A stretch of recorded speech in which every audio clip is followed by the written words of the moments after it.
Hey, what's up, folks? Come on out here and check out this mint. It's beautiful.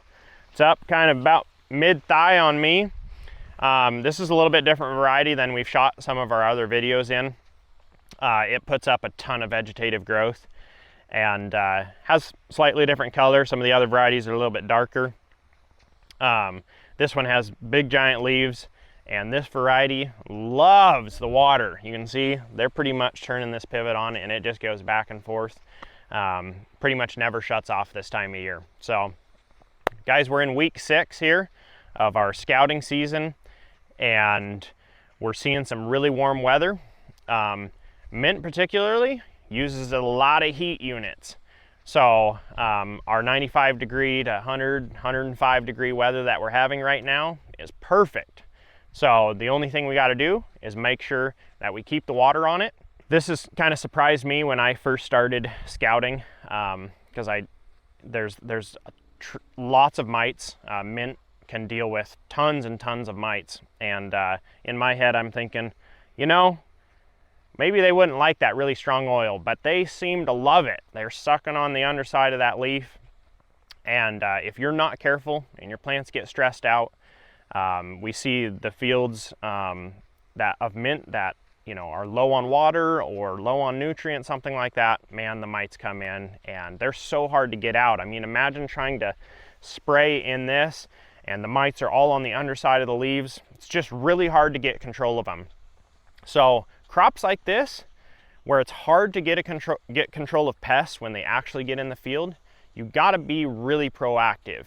And that looks like having really good nutrition in your field, and also, you know, good water management, keeping your weed pressure low. Weeds compete for nutrients, they stress out the plant. Do what you can to keep a plant that is healthy and that isn't stressed.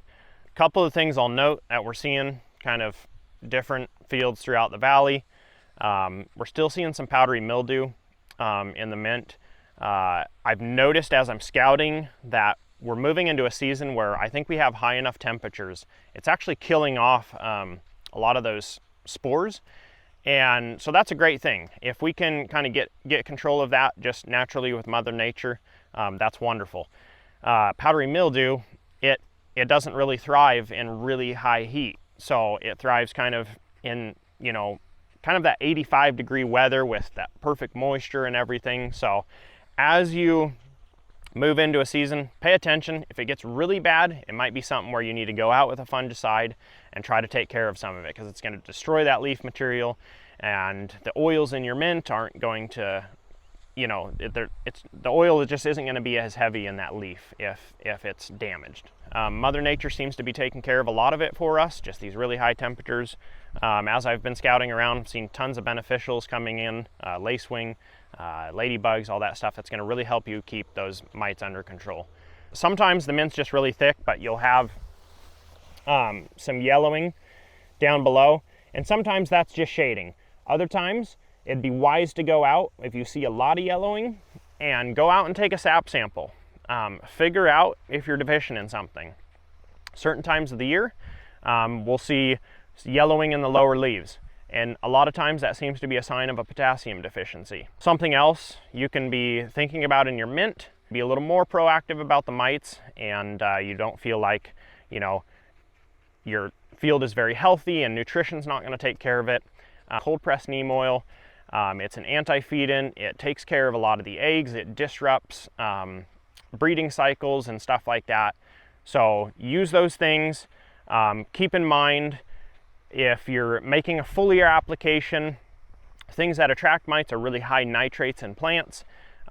We use a particular form of amino nitrogen, and the reason why that's so important is it is in the most plant available form that you possibly can get.